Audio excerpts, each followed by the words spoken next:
Public private people పార్ట్నర్షిప్లో ఇది మనం 4వ అంశం P4.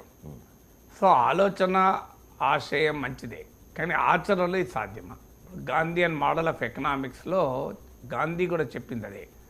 ఒక హ్యూమెన్ క్యాపిటలిజం అంటే బాగా పెట్టుబడిదారులు వందల వేల కోట్లు సంపాదించిన వాళ్ళు ఒక మానవీయతను చూపి ట్రస్టీషిప్ను ప్రదర్శించి తమ సంపదను తామే స్వచ్ఛందంగా పేదలకు ఇవ్వాలి అన్నది Gandhian model of economics. Trusteeship economics ఇదే ఒక ఉమెన్ క్యాపిటలిజం అని. కానీ ఎక్కడైనా అమలైందా? మీకు ఒక టాటాలు ట్రస్ట్ పెట్టారు, కానీ కొంతవరకు టాటాస్ కంట్రిబ్యూషన్ చేసిన మాట నిజం.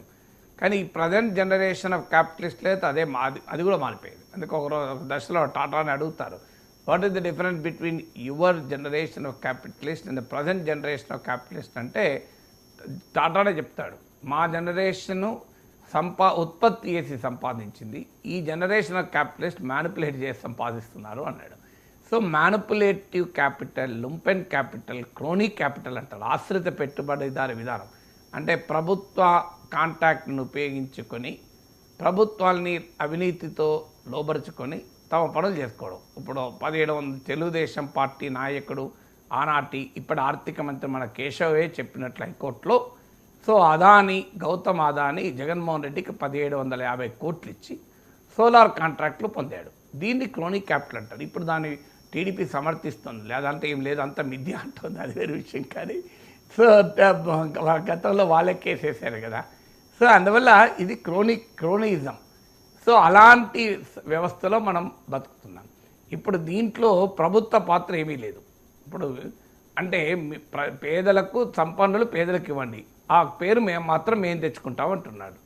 P4 ఏంటంటే సంపన్న వర్గాలు పేదలకు సహాయం చేస్తే రాజకీయంగా మేము పేరు తెచ్చుకుంటాం అంటున్నారు. అది ఎట్లా సాధ్యమవుతుంది? సో సంపన్నులకు పేదలకు ఒక వేదిక నిర్మిస్తామని. ఇప్పుడు వేదిక లేవా? బోలెడు NGOs ఉన్నాయి, బోలెడు వ్యవస్థలు, చారిటబుల్ సంస్థలు ఉన్నాయి. చారిటీ యాక్టివిటీ దేశంలో ప్రపంచంలో పెద్ద ఎత్తున జరుగుతుంది. లేదంటే వారు సొంతగా కూడా జరుపుకుంటుంటారు. ప్రభుత్వ వేదిక ద్వారా ఒక డబ్బున్నవాడు వచ్చి పేదలకు సాయం చేస్తాడా? అందులో ప్రభుత్వం ఏమీ ఇవ్వకుండా, ప్రభుత్వం జీరో, ప్రభుత్వ కంట్రిబ్యూషన్ ఏముండదు, ఇది ఓన్లీ వేదిక. ధనికుల్ని పేదల్ని ఒక్క చేతికి తీసుకొస్తాం. ఇది ఎంతమంది వస్తారు? తెలుగుదేశాన్ని అభిమానించేవారు, చంద్రబాబు నాయుడు పిలిపిస్తే వచ్చేవాళ్ళు కొంతమంది ఉండొచ్చు. కానీ మొదటి దశలో 20 లక్షల కుటుంబాలు పేదరికం నుంచి బయటకు పట్టుకొస్తామంటున్నారు. 20 లక్షల కుటుంబాలు మామూలు విషయం కాదు. 20 లక్షల కుటుంబాలు బయటికి తేగలవా? సో ఇప్పటికీ ఉదాహరణకు ఈ NRIలను ఉపయోగించుకోవాలని transfer of knowledge through expatriate nationals token అని ఒక స్కీమ్ ఉంది. ఎక్కడ అమలైందా?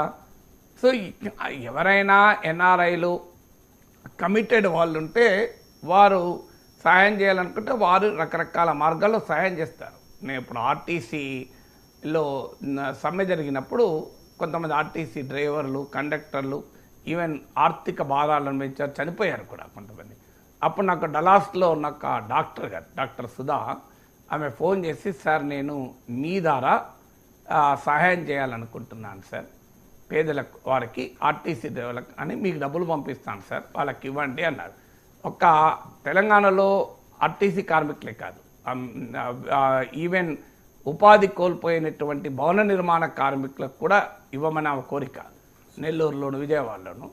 నన్ను అడిగి మీకు పంపిస్తాను సార్ అంటే, మీ ఆదర్శం నిజంగా అభినందనీయం, కానీ నాకు డబ్బులు పంపకండి, ఇవాళ నేను నా ప్యాన్లు వేస్తాను, మాకు మీ మీద నమ్మకం సార్, మీకు ఇస్తే అది కరెక్ట్గా చేరుతుంది అని మా నమ్మకం, అందుకొరకు ఇస్తాం అంటే, లేదమ్మా మీ నమ్మకానికి సంతోషం, కానీ అది పద్ధతి కాదు.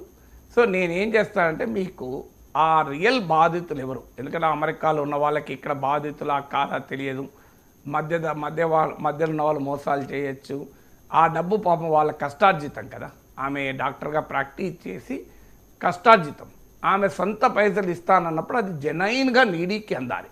అందుకొరకు నేను అప్పుడు ఏం చేస్తానంటే, RTC కార్మిక సంఘాలతో నాకున్న కాంట్రాక్ట్స్ ఉపయోగించి, భవన నిర్మాణ కార్మికులతో సంఘాలతో నాకున్న కాంట్రాక్ట్ను ఉపయోగించి వారి కుటుంబాలకు సంబంధించిన నెంబర్లు తీసుకొని, వాళ్ళ పేర్లు తీసుకొని, వాళ్ళ నెంబర్లు ఆమెకు పంపించి, అమ్మ మీరే డైరెక్ట్గా మాట్లాడి ఆ బాధిత కుటుంబాలలో అంటే ఇప్పుడు చనిపోయిన డ్రైవర్ సతీమణితో మాట్లాడండి. వాళ్ళ ద్వారా మీరు బ్యాంక్ అకౌంట్